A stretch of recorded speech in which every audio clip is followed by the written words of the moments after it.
Good evening. Welcome to our first class in the series on Karma Yoga. This is the work of Swami Vivekananda. And this is Thursday night classes. We are going to be alternating with Swami Chidbrahmananda. Every other Thursday, he's actually taking up the practice of the presence of God. And we're doing Karma Yoga. They actually fit beautifully because Brother Lawrence was a supreme karma yogi. Of course, he was a great devotee of God, but how did that manifest in his life? As perfection in work. How he could say he could do the least thing for the love of God. He could pick up a straw from the ground for the love of God.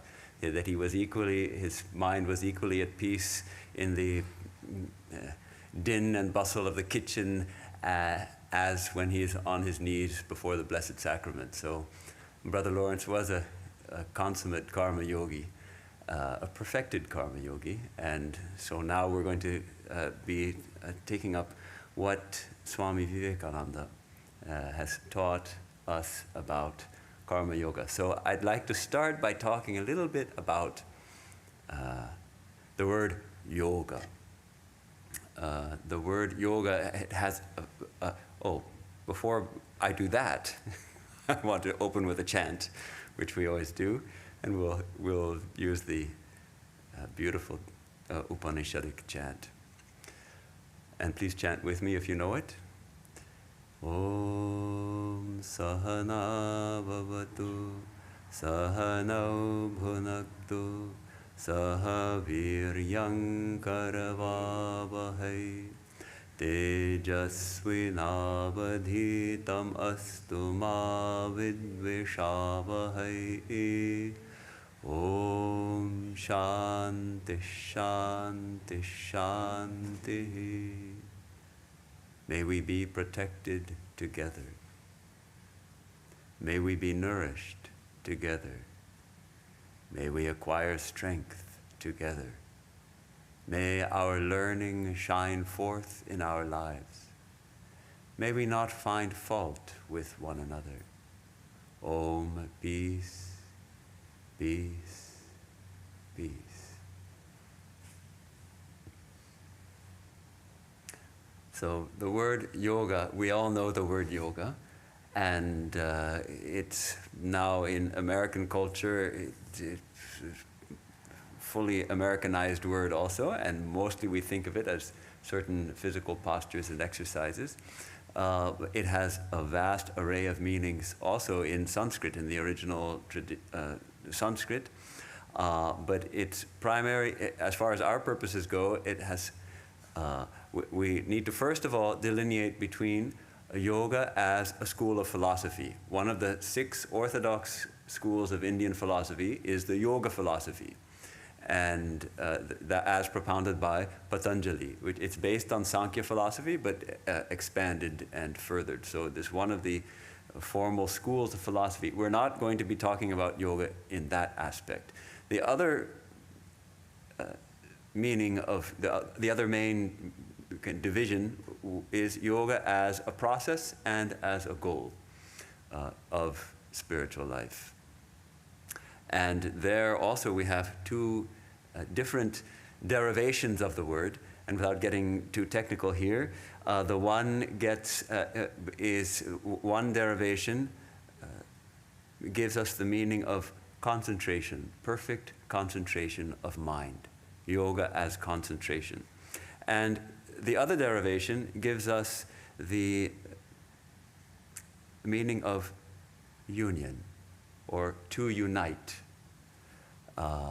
which is primarily the approach we take in Vedanta. In the Yoga Sutras, Patanjali uses this first meaning of concentration. Yoga is perfect concentration of the mind, and the very beginning of the Yoga Sutras, he defines yoga as what? Perfect concentration. Chitta vritti nirodha. The complete cessation of all waves in the mind stuff, that the perfect calmness of mind, perfect concentration of mind. And yet we can see how these 2 meanings are related. as one, with perfect concentration, the mind becomes united with the object of concentration. In yoga, when perfect concentration is attained, the individual soul attains union with the Supreme, regains or remembers or realizes its true nature as one with infinite consciousness and bliss. So that we have both these ideas of yoga, concentration and union.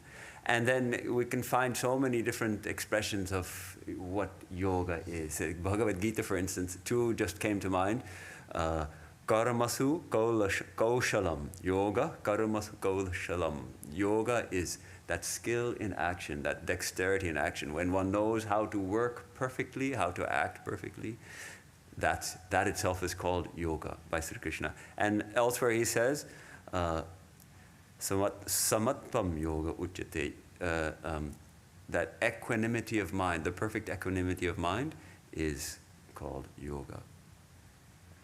So this is a little bit on the traditional, the traditional roots of the word yoga.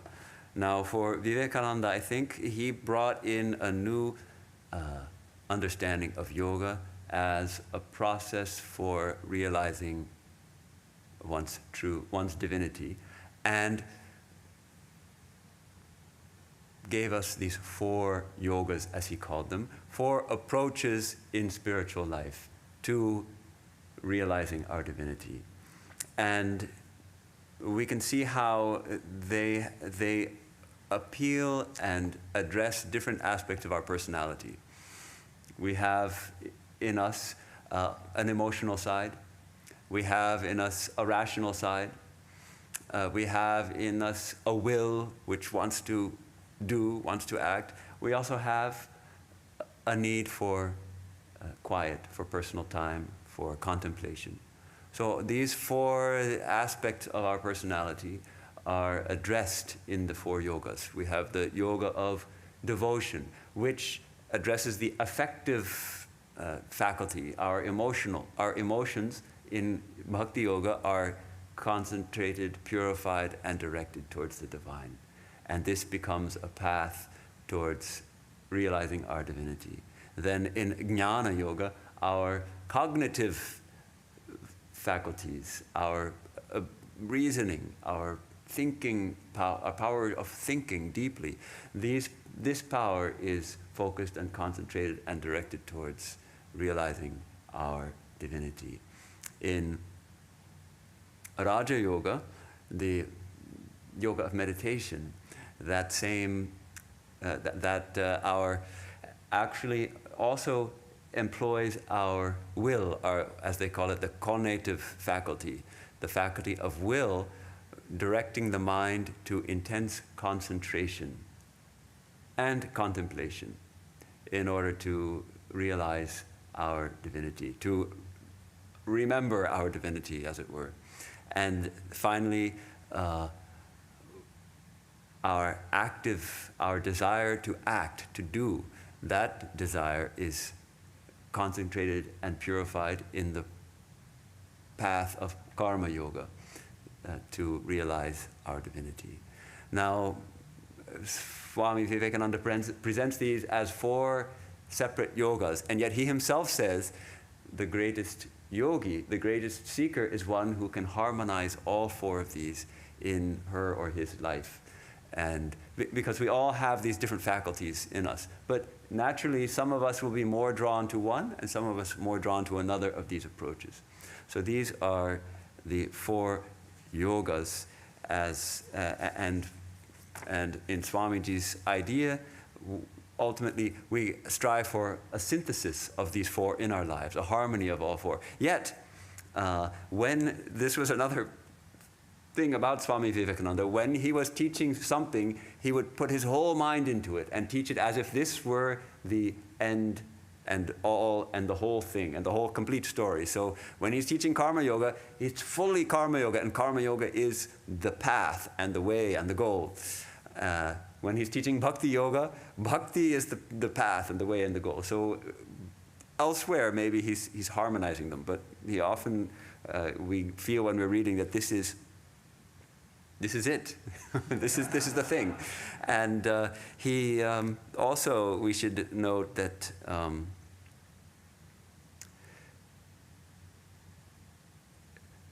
in traditional Vedanta, karma yoga was always considered a preliminary practice for purification of mind, but that the real practice is either jnana yoga, or for the Vishishtadvaitins, bhakti yoga. So that karma yoga was not considered as a viable path of itself to realization. Swami Vivekananda maintains that it is a viable path. It is a direct path to realization.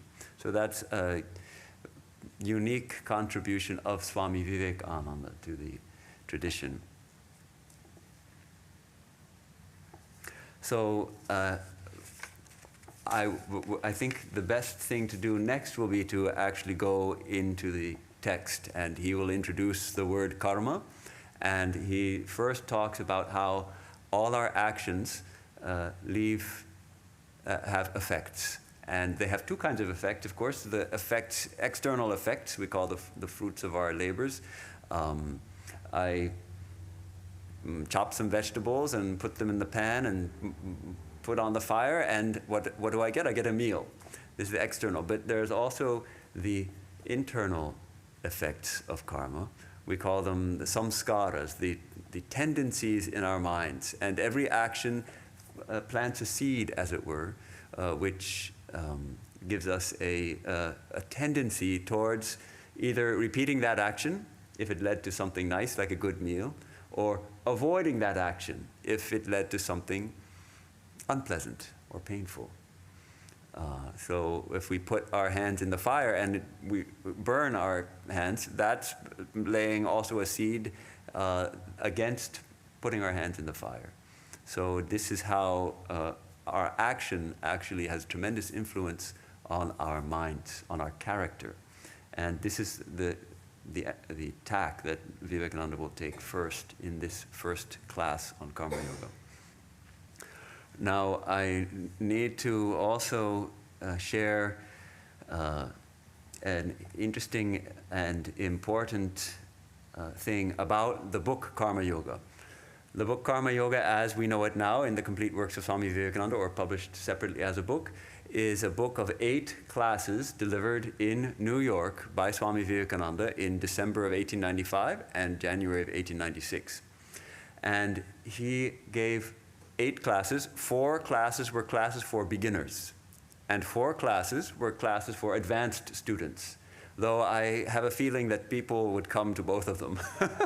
He had a fairly large core of sincere followers of these classes. Apparently, there were 70 to 120 people showing up for these classes, and he was teaching at the same time karma yoga, jnana yoga, and bhakti yoga in this December, January 1895, 1896.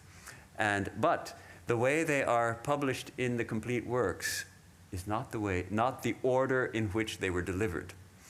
And for whatever reason, the editor, Ellen Waldo, decided, Swami Vivekananda gave her the authority to edit and publish the classes, so she did. And they end up in a different order.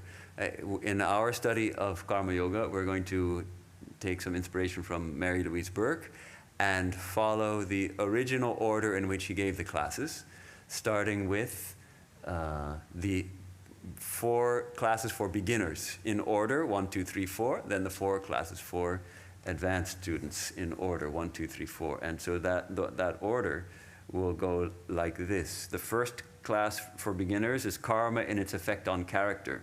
Then what is duty? Then we help ourselves, and then the ideal of karma yoga. And then the 4 advanced classes, each is great in his own place, the secret of work, non-attachment is complete self-abnegation, and freedom. Now, I also want to just think us back for a moment to 1895 in New York City. Swami Vivekananda had arrived in this country in 1893 and had done the cyclonic monk, a whirlwind of lecturing and traveling all over, and had been to Europe, and then he got tired of that, and he felt it was time now to give more intense, in-depth teachings to a group of students, to really train them in Vedanta and to guide them to realization. A single lecture is not going to, it was important that he gave all these lectures to establish the basic ideas of the divinity of the soul and the goal of life, the harmony of religions, all these ideas. Yet he felt called now to train up some disciples individually and in small groups. So he went to Thousand Island Park from June to August of 1895. He gathered a group of some 16, 12 to 15 disciples and spent several weeks with them, just pouring his heart into their hearts and guiding them and teaching them. And those classes, we have a very incomplete record in the very powerful work, Inspired Talks. After that, he went to Europe, France, and then England, and came back to New York City on Friday, December 6, 1895, after a harrowing journey in which he was quite seasick. For the first time, he had bad seasickness the whole trip. The seas were quite rough. And he arrived in New York, and the temperature was 27 degrees Fahrenheit. And lodging had been rented for him at 228 West 39th Street in a lodging house. This was one of those brownstones of which New York is famous, and it was full of them. And it was on the first floor, means not the ground floor, but the next floor up. And there were two long rooms, two parlors, which were connected in the middle. And this was it. It was just two rooms. The kitchen was downstairs, the bathroom was upstairs, and the kitchen and bathroom were both shared. And it was to these humble lodgings that dozens and dozens of seekers flocked to hear Swami Vivekananda teach. And I'd like to just read a little bit from Mary Louise Burke, who paints the picture for us. The two parlor rooms that Swamiji's friends had engaged were on the first floor, running front to back alongside a narrow hall and opening onto one another, as parlors in those days generally did. The front windows, tall and narrow, faced north onto the street, and it was they, presumably, that provided most of the light, for the back parlor could have had, at best, only a side window that looked onto an air well. There was neither private bath nor kitchen connected with the rooms. They were simply rooms. You know, we think today how we expect a certain minimum thing, and the minimum thing that we expect at least is there should be a bathroom, right? We have if we rent rooms in a house somewhere, we expect at least we'll have a private bathroom in our apartment.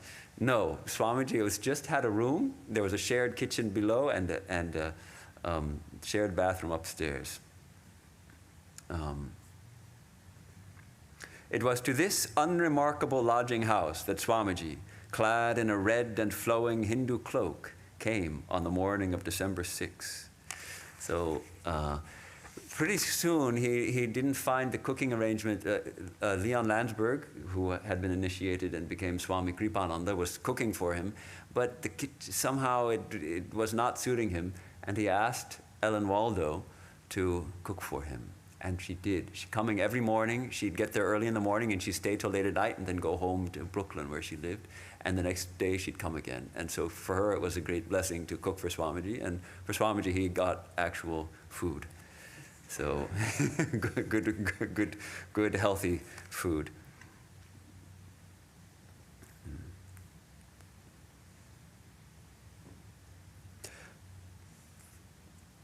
So the task of cooking fell on Sarah Ellen Waldo. Swamiji had said to her, "The food here seems so unclean. Would it be possible for you to cook for me?"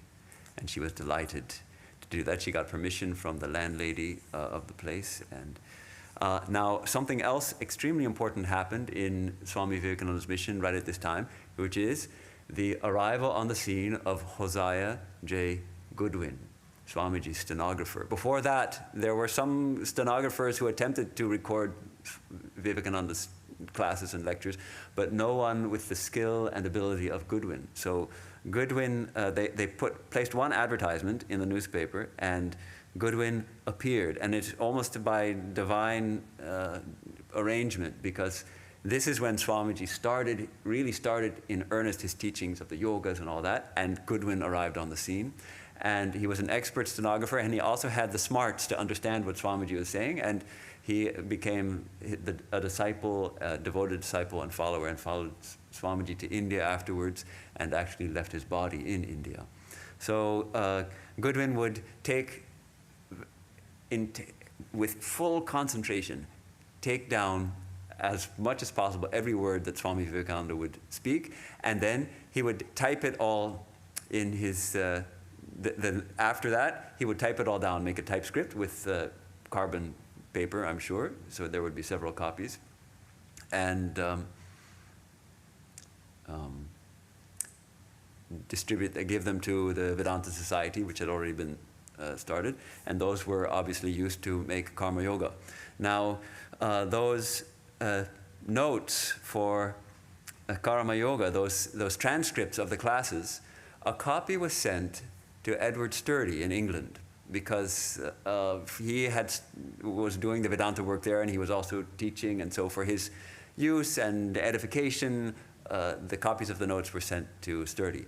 And Sturdy took it upon himself to publish them without permission, and this caused a big ruckus, a big argument, because the New York Vedanta Society, they said, wait, but Swamiji, you gave us the exclusive rights to publish this, and we were going to publish it as Karma Yoga, and now he's gone ahead and published them. So there was a big argument, and we are so lucky that he did that, because he published them almost unedited.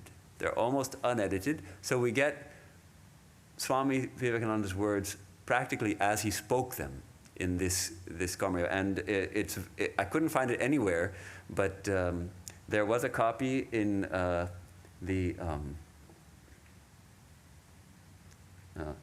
Indian Institute of the Bodleian Library at Oxford, and Mary Louise Burke made a copy of it, and I have a copy of that copy with her notes in it. So it's a very rare book, but so I'm going to use this as the primary text for our study of Karma Yoga, because it's practically, but I encourage you to bring if you're going to follow the class, bring a book, or it's online, you can even read it on your device. So let's start now with the first beginner's class in Karma Yoga, delivered on December 13, 1896, in the afternoon or evening. I'm not sure what time it was.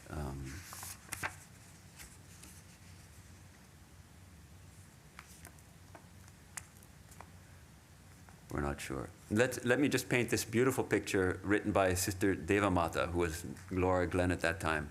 It was a heterogeneous gathering at the classes in those shabby lodgings.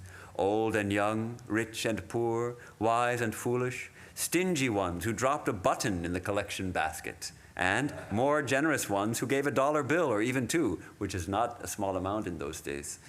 We all met day after day and became friends without words or association. Some of us never missed a meeting. We followed the course on Bhakti Yoga and the course on Jnana Yoga. We walked simultaneously along the paths of Raja Yoga and Karma Yoga. We were almost sorry that there were only 4 yogas. We would have liked 6 or 8, that the number of classes might be multiplied. The faithful group that followed the Swami wherever he spoke were as relentless as they were earnest. If he suggested, tentatively, omitting a class because of a holiday or for some other reason, there was a loud protest always. This one had come to New York specially for the teaching and wished to get all she could. Another was leaving town soon and was unwilling to lose a single opportunity of hearing the Swami. They gave him no respite. He taught early and late. Among the most eager were a number of teachers, each with a blank book in hand, and the Swami's words were punctuated by the tap of their pencils taking rapid notes. And of course, Goodwin at the back taking full and complete notes. Not a sentence went unrecorded, and I am sure that if later anyone had made the circuit of the New York centers of new thought, metaphysics, or divine science, they would have heard everywhere Vedanta and yoga in more or less diluted form. So this gives us a picture of these classes full of people hanging on to every word, and amongst them also some people who were spiritual teachers in their own right, taking notes. And so here also we get a hint of the influence Swami Vivekananda had on spiritual movements in this country, and how New York was really the center of intellectual, or well, certainly financial life, and also, I mean, it was, I guess he would say that Boston was the intellectual center, but all these, this new thought, and that was the background of the New Age movement and all of that, which has been tremendously influential in this country. Influenced by Swami Vivekananda. All those teachers were sitting at his feet, taking notes and then giving the teachings to the to their own students. All right. So this first class is called Karma in its effect on character. The word karma is derived from the Sanskrit kri, to do. All action is karma. Technically, this word also means sometimes the effect of actions. In connection with metaphysics, it sometimes means the effect of which our past actions were the causes. But in karma yoga, we have simply to do with the word karma as meaning work. Okay, this is a good place to talk about a little bit about karma. Karma now is a very common word. Oh, it's bad karma, really bad karma, or oh, I had some good karma, something, huh? Instantaneous karma. Instant karma, right? There's the, So it's interesting how the word has really entered the lexicon now. Instant karma, you do something bad, and instantly something bad happens to you. And this idea that our actions have effects, not only immediate effects, like you put your hand in the fire and you get burned, or you throw a stone at a window and the window shatters. These are immediate effects. But if you do a negative action, the idea is that that sets the stage for some suffering to come upon us in the future. Accelerated karma. It's what karma? Accelerated. Accelerated. That's what's going on with a lot of people. That means that a lot of karma all at once. So, A lot of it at once. well, I don't know if it all comes at once, because the tradition, the Vedantic tradition holds that there are how many kinds of karma? Pop quiz? 5. Well, I'm thinking of the three main karma that, as in the effects of past actions. There's prarabdha. That's the karma that has brought this present life about. What karma is unfolding in our life right now, the experiences of happiness and misery that we are getting in this life, that is a certain karma unfolding with certain actions we have done that are bearing fruits in this life in the form of joy, happiness, and misery, experiences of happiness and misery.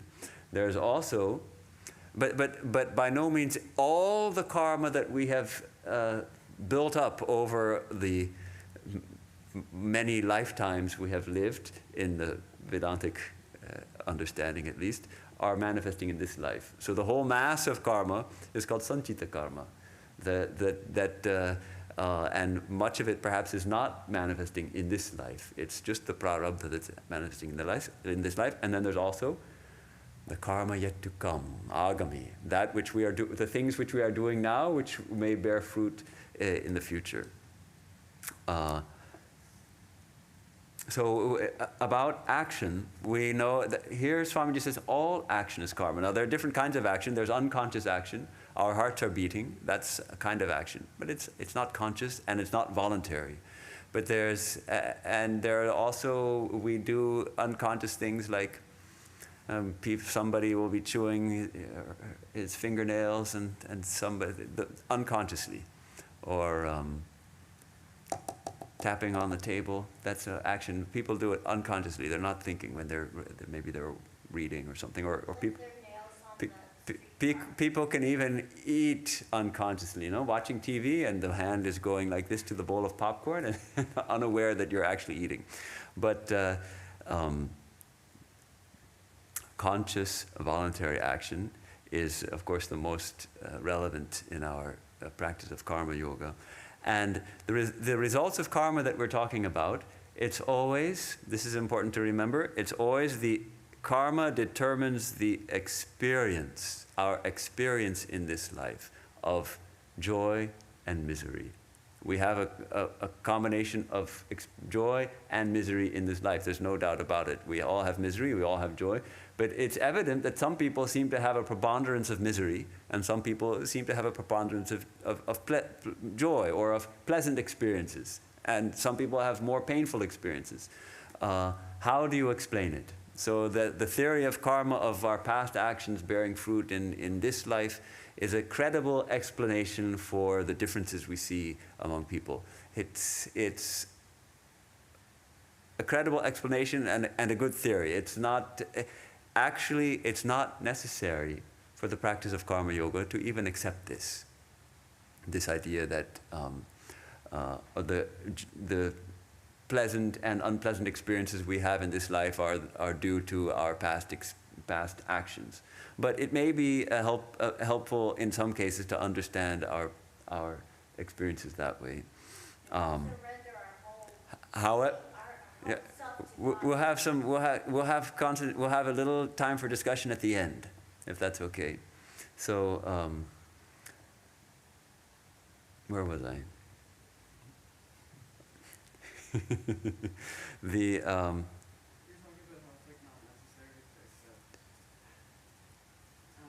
No, but let me back up a little bit then.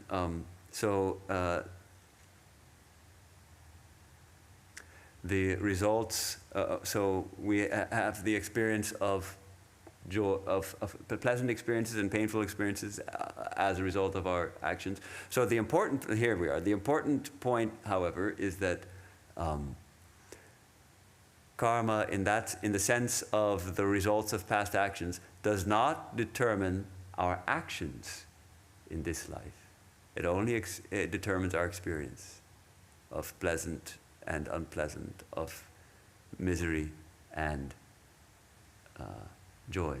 It doesn't determine, well, it's my karma that I have to do this. No, that's not karma. That's there we have a choice. We always have a choice how to act now. And that's where the power of karma yoga, because we can determine we have in our hands our future experience. We have in our hands the ability to mold our character. And how do we do it? Through karma yoga. This is the most powerful way of molding our character, through knowing how to work, knowing how to act.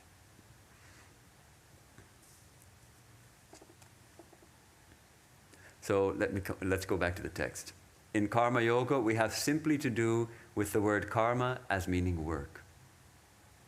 The goal of all mankind, I'm going to do a little editing on the fly. The goal of all humankind is knowledge. That is the one ideal placed before us by the Eastern philosophy. Pleasure is not the goal of humanity, but knowledge. Pleasure and happiness come to an end.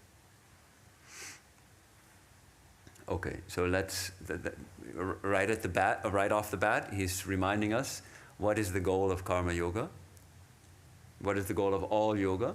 It is knowledge. What kind of knowledge? The supreme knowledge. The knowledge of who we truly are as one with the infinite consciousness and bliss that is the very basis of this universe, the very basis of our being. And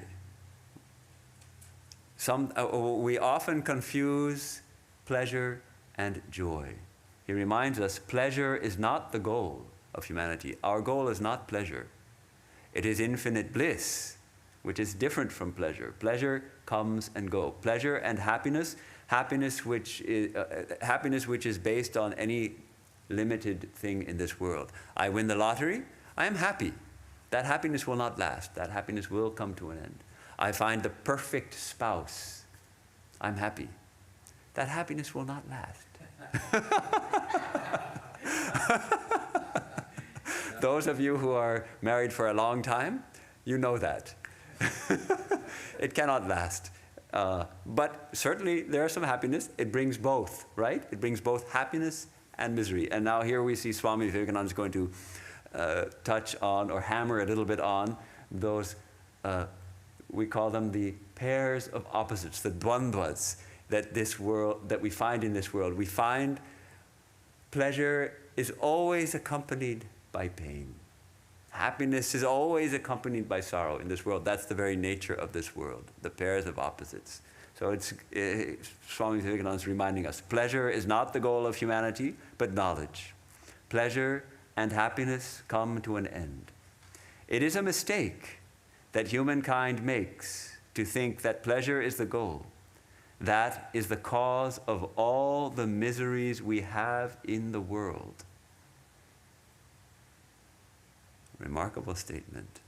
This mistake that pleasure is the goal is the cause of all the misery we have. We can think about that a little bit. Because human beings foolishly think that pleasure is the ideal. After a time, one finds that it is not happiness, but knowledge towards which we are going, and that both pleasure and pain are great teachers, that good as well as evil is a great teacher. As pleasure and pain pass before the soul, they leave upon it different pictures, and the result of these combined impressions is what is called a person's character. Okay, here he's come up to this point of character right at the beginning, this importance of character. Character is formed by both pleasure and pain, both good and evil. All these are teachers. And as pleasure and pain pass before the soul, they leave upon it different pictures. And the result of these combined impressions is what is called a person's character.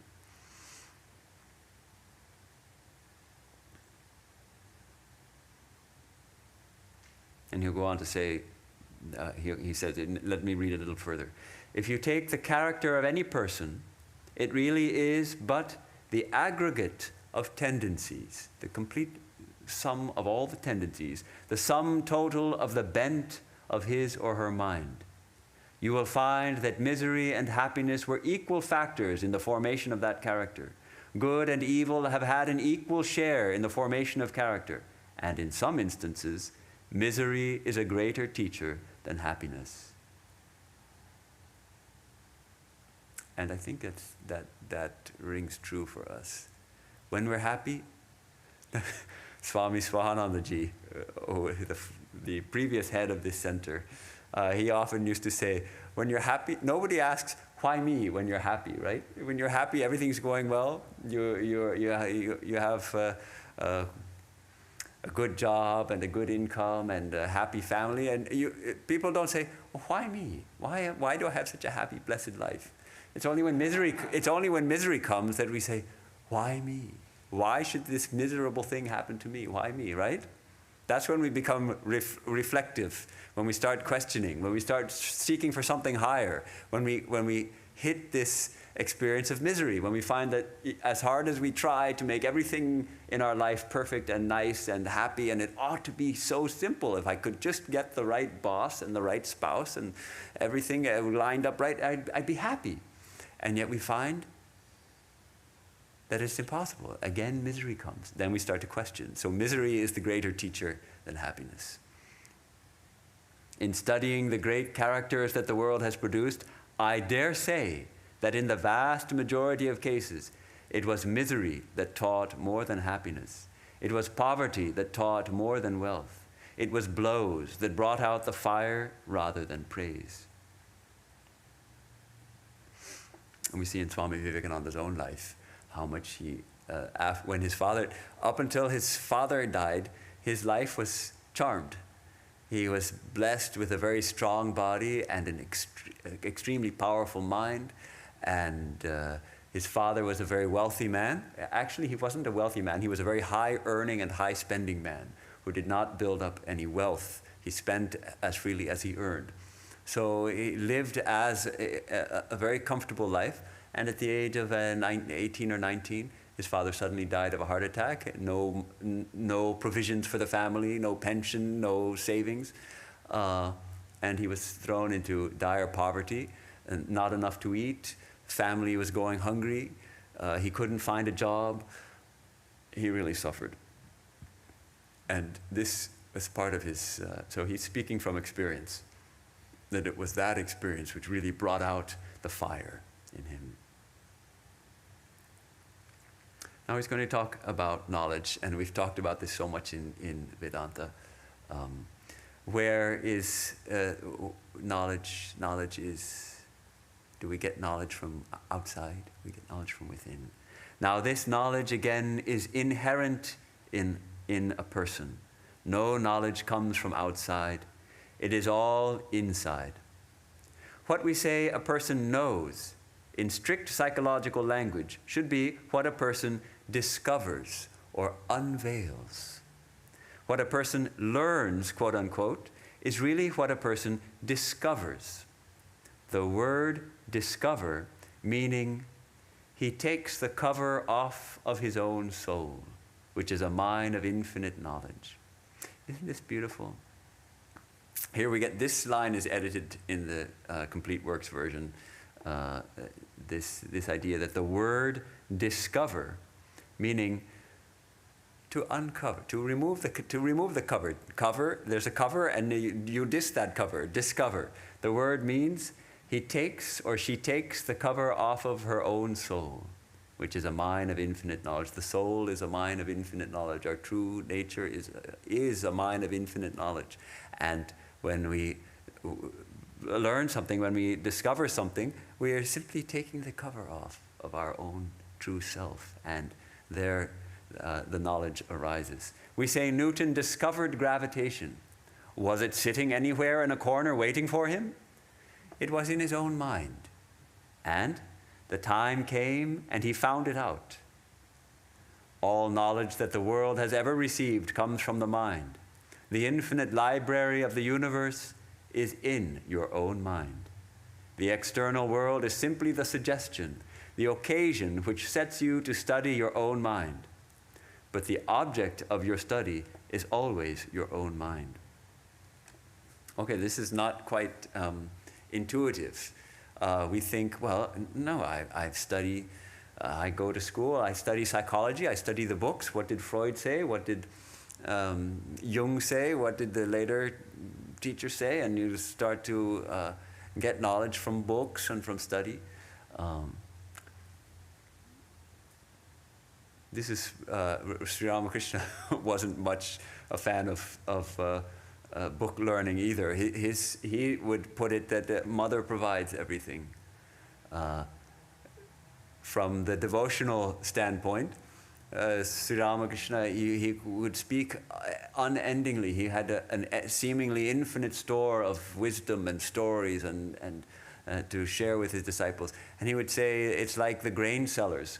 When the grain sellers are weighing out grain, they have a small amount of grain and they're weighing it, but they need a little more. The assistant behind, there's a huge heap of grain, of rice back there, and they just push it forward. They push it forward more, and they weigh it, and they give it.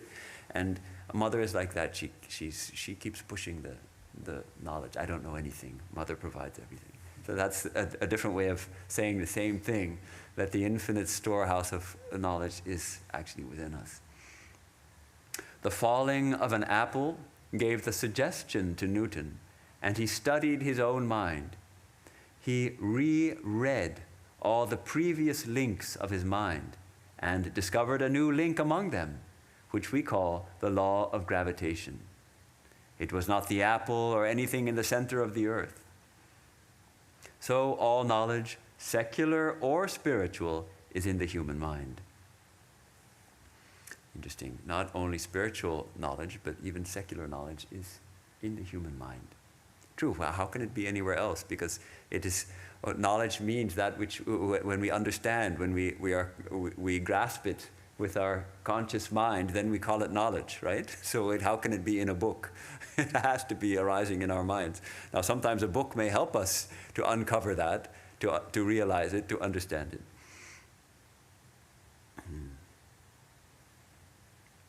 In many cases, it is not discovered, but remains covered. And when the covering is being slowly taken off, we say, we are learning. And the advance of knowledge is made by the advance of this process of discovering. It's interesting. I don't think I fully understood yet why Swami Vivekananda is spending so much time on knowledge at the beginning of Karma Yoga. Karma Yoga, we think of it, well, shouldn't you be talking about action? How do we act? But he's not. He's giving a good amount of time on. We should say that shouldn't this be part of Jnana Yoga, this discussion of knowledge, because that's the yoga of wisdom that's the yoga of knowledge, of wisdom. And why is he talking about knowledge so much at the beginning of Karma Yoga? Let's read further and find out. The person from whom this veil is being lifted is the more knowing person. The person upon whom it lies thick is ignorant, and the person from whom it has gone entirely away is the all-knowing, the omniscient.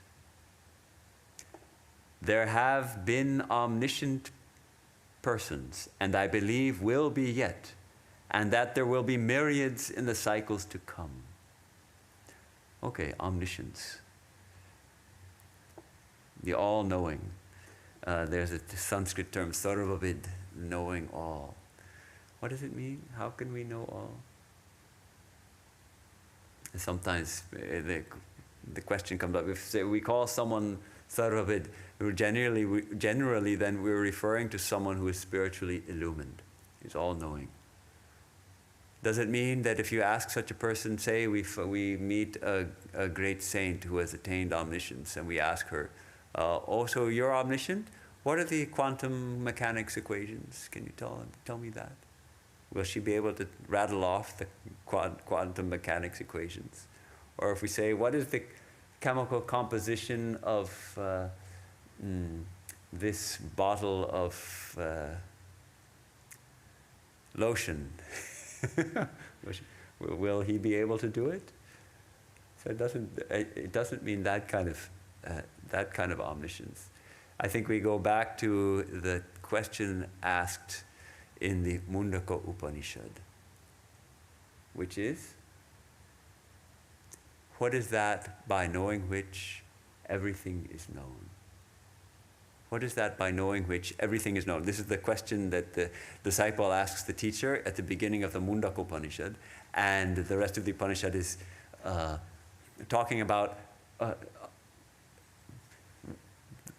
he starts out by teaching that there's a lower knowledge and there's a higher knowledge. And the lower knowledge is everything that we've talked about, including quantum mechanics equations and all that. And the higher knowledge, that is the knowledge by which everything is known.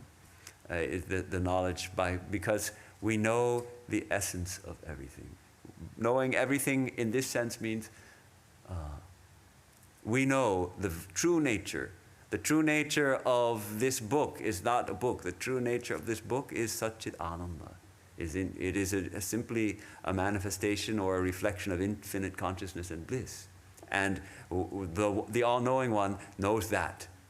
So knows the highest truth of it. What the book contains. Of course, Swami Vivekananda could just read a book like this and understand it, but that's another matter. That was his intense concentration. His powers of mind had been so fully developed. So this omniscience, this world is seemingly infinite, and as a kid, I also used to strike me that how can you know everything? There's so many so many different fields of knowledge, and the more we learn, the more we realize how much there is to know and how we can't possibly know, and how little actually we know. And the more further we study, the narrower and narrower and narrower our field of knowledge becomes, the more specialized it becomes. Those who have had just a high school education, they have a general knowledge of a wide things. Now you go to college, well, you select a major, and so someone is going to major in psychology, and so it becomes narrowed down. And then they'll go for a master's degree, and it gets narrowed down to a particular branch of psychology, like cognitive psychology or behavioral psychology. And then they go for a PhD, and it goes narrower and narrower and narrower. So that kind of omniscience is actually not omniscience, because it's always going to be limited. It's knowing that by which everything is known, our true self. Like fire in a piece of flint, knowledge exists in the mind. Friction is the suggestion that brings out that fire. So with all our actions, our tears and our smiles, our joys and our sorrows, our weeping and laughter, our curses and our blessings, our praises and our blames, with every one of them we find in the long run, if we calmly study our own selves, that they have been brought out by so many blows. The result is what we are. All these blows taken together are called karma, work, action.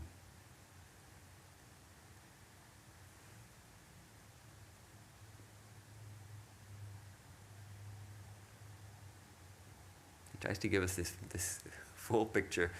He gets very rhetorical, and these pairs of opposites. I love the way our joys and sorrows, our weeping and laughter. These all they come together. Our curses and blessings, our praises and blames. With every one of them, we find in the long run, they have been brought out by so many blows. The result is what we are. All these blows taken together are called karma, work, action. Every mental and physical force that impinges upon the soul, by which, as it were, fire is struck from it, by which its own power and knowledge are discovered, is karma, the word being used in its universal sense. So we are doing karma all the time. I am talking to you, that is karma. You are listening, that is karma. We breathe, that is karma. We walk, karma. We talk, karma. Everything we do, physical or mental, is karma, and is leaving its marks on us. Okay, here he comes up to this important point, which might be a good stopping point. Basically he's driving home now. When we talk about karma, it really means all action. Not just actions with our hands or actions with our bodies, but speech. We have the prayer at the end of the Homa, the beautiful prayer that we do. I, who am an embodied being, endowed with life, breath, intellect, and their functions, now offer up all my actions and their fruits to the fire of Brahman, no matter what I may have done, said, or thought, with my mind, my tongue, my hands, all the organs of my body. May all this be an offering unto the Supreme. That prayer we do, that covers all action. It's body, speech, and mind is often how it's these three: body, speech, and mind. No, we don't go to the bar next day.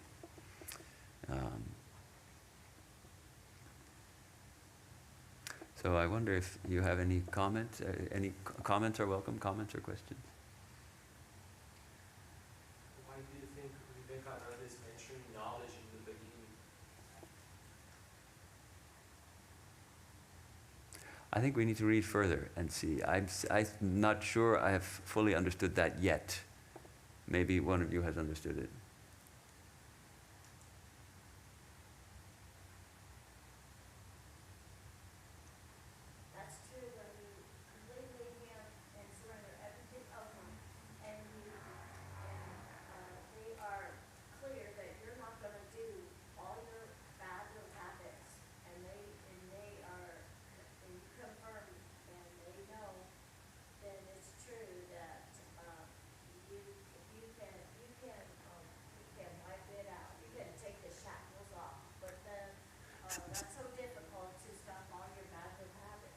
So the idea of karma yoga is that we uncover the goal of karma yoga is knowledge, just as the goal of life is knowledge. So the goal of karma yoga is knowledge, and through action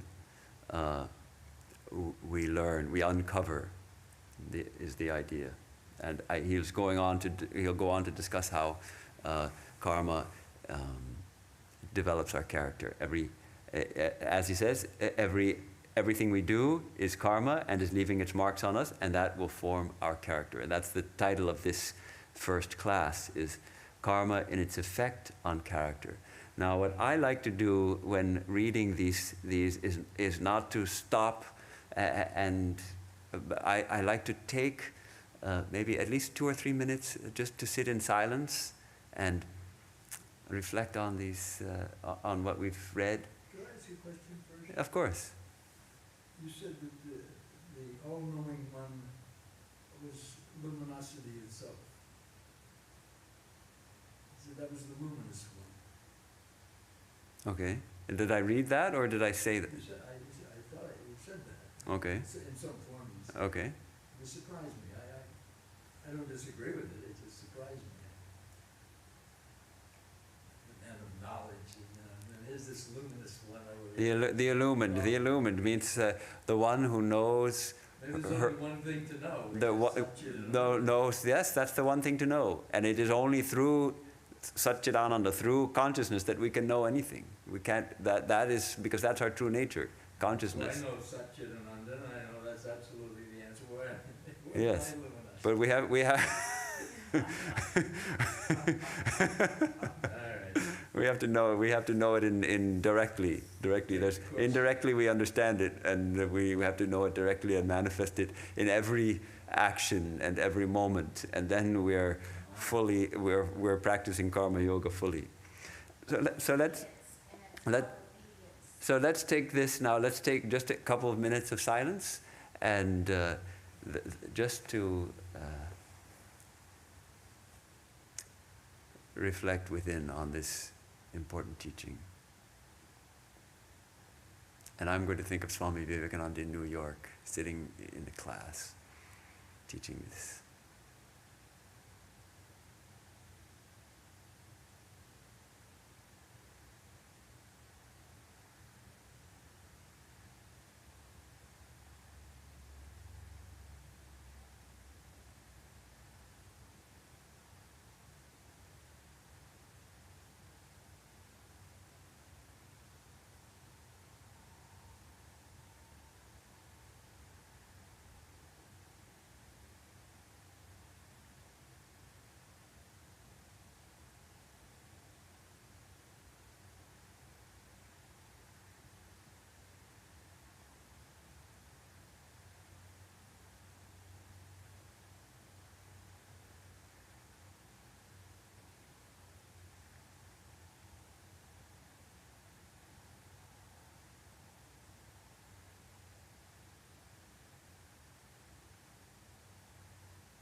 Asato ma sadgamaya tamaso ma jyotirgamaya mrityorma mritangamaya.